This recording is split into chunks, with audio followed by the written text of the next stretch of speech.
Hi guys, welcome back to Sunflower Cottage Crochet.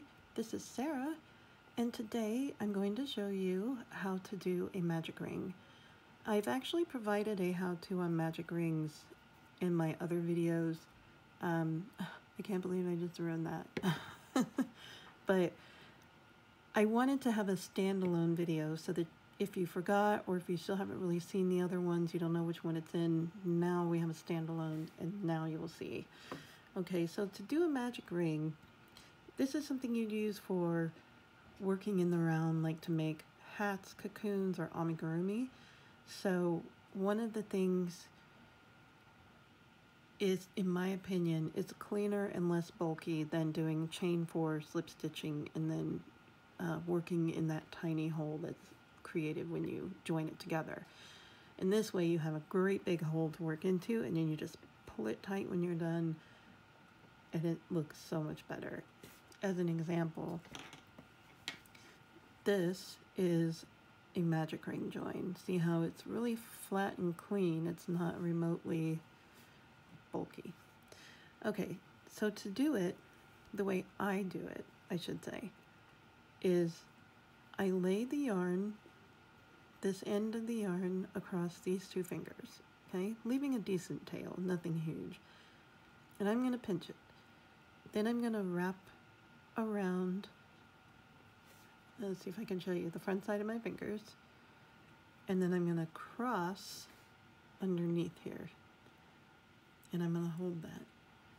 Now I'm going to wrap the yarn and turn my hand over at the same time, and with this finger I'm going to hold the side of the yarn. So now I have 2 loops on those 2 fingers.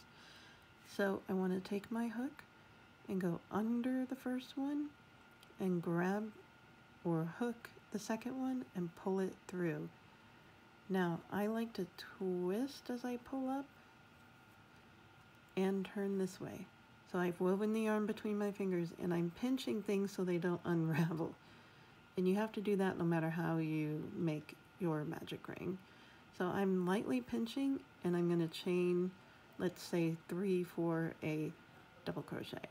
And then I like to turn it back so that the tail is on this side.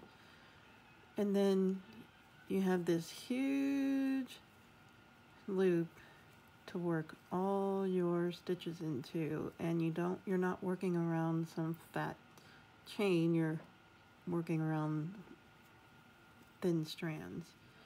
And whenever you have enough of your stitches in the ring, however many the pattern calls for, you say, okay, that's enough.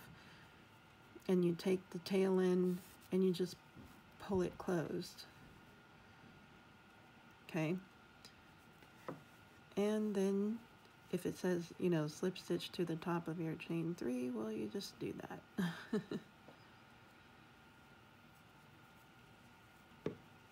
And now you have a ring.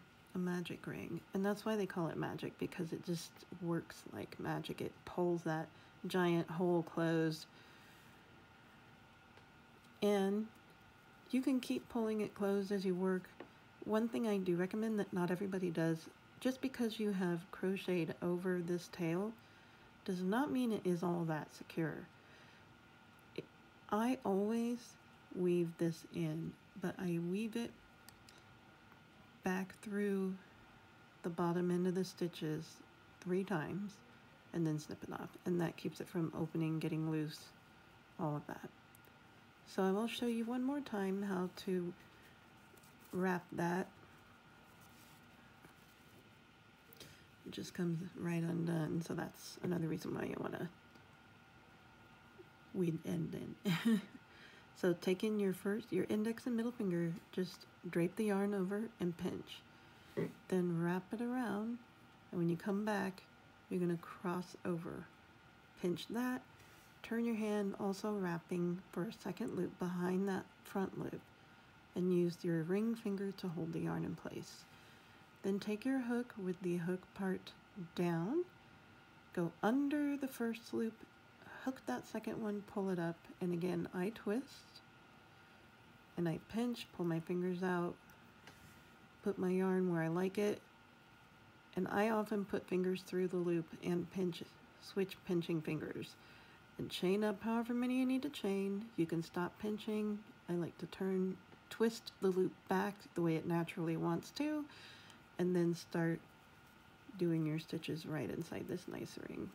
And I do tend to keep fingers here to keep tension on the ring because it is such a big ring that you're working into.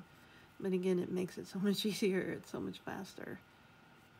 And when you have enough stitches, or all the stitches the pattern requires, you just pull with the tail end till it's closed, and then slip stitch to join, or however the pattern, whatever the pattern calls for. So there it is, that's the magic ring. I hope that that tutorial was helpful for you. Please like and subscribe to the channel, and hit the little bell icon to be notified every time we come up with and release a new video, or we go live. Until next time, bye-bye.